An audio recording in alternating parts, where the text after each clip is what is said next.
Here's how to make my version of steak and potatoes. So for this recipe, what you're gonna need is a pair of tongs, a chef knife, a cutting board, salt and pepper and garlic powder if you would like, a couple paper towels, a potato peeler, a wooden spoon, a bowl with about a pound of russet potatoes, a heavy bottom frying pan, some oil, and a sheet pan along with some steaks. So the first thing you're going to want to do is to rinse off your potatoes and make sure you get any dirt or whatnot off of the potatoes. Next up is to peel your potatoes. Now this is optional, but personally I just like to peel them because I think it makes a better final product. But if you don't want to, you don't have to. Once you peel the potatoes, you're going to want to chop them up. And a little trick I do is I put a wet paper towel under the cutting board to stop it from sliding around. And what you're going to want to do is to slice the potatoes in about 1/2-inch planks. And then you're going to slice those planks into thirds, then rotate them 90 degrees and chop them up into little cubes like I'm doing here.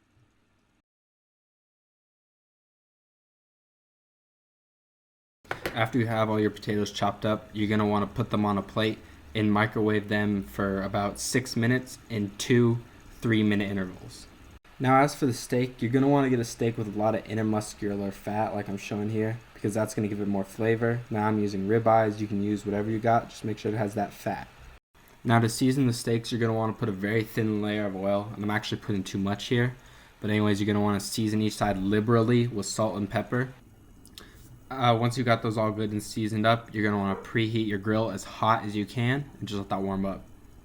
As your grill is preheating, you're going to want to get your skillet on medium heat and throw a little olive oil in there and let that come up to temperature. And then finally, once that comes up to temperature, you're going to want to place your potatoes in and just kind of let those sit for a bit. Once your grill is fully preheated, you're going to take an oiled paper towel and just grease up the grates so that the steak won't stick. After that's good and all greased up, you're going to want to throw your steaks on the grill and just listen to this sound.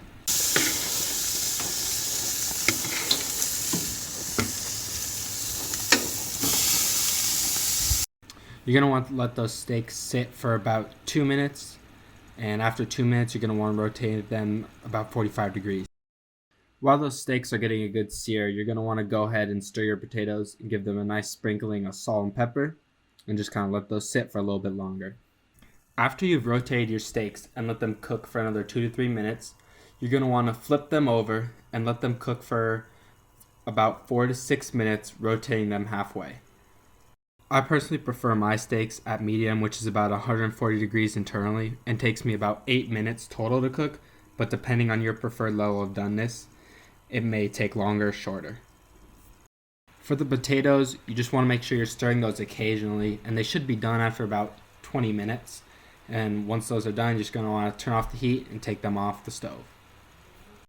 After your steaks are thoroughly cooked, you're going to want to take them off the grill and let them rest for about 5 to 10 minutes.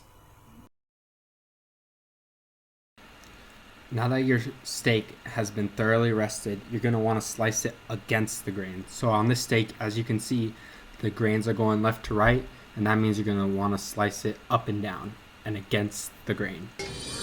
Wow, that is delicious. Finally, some good fucking food.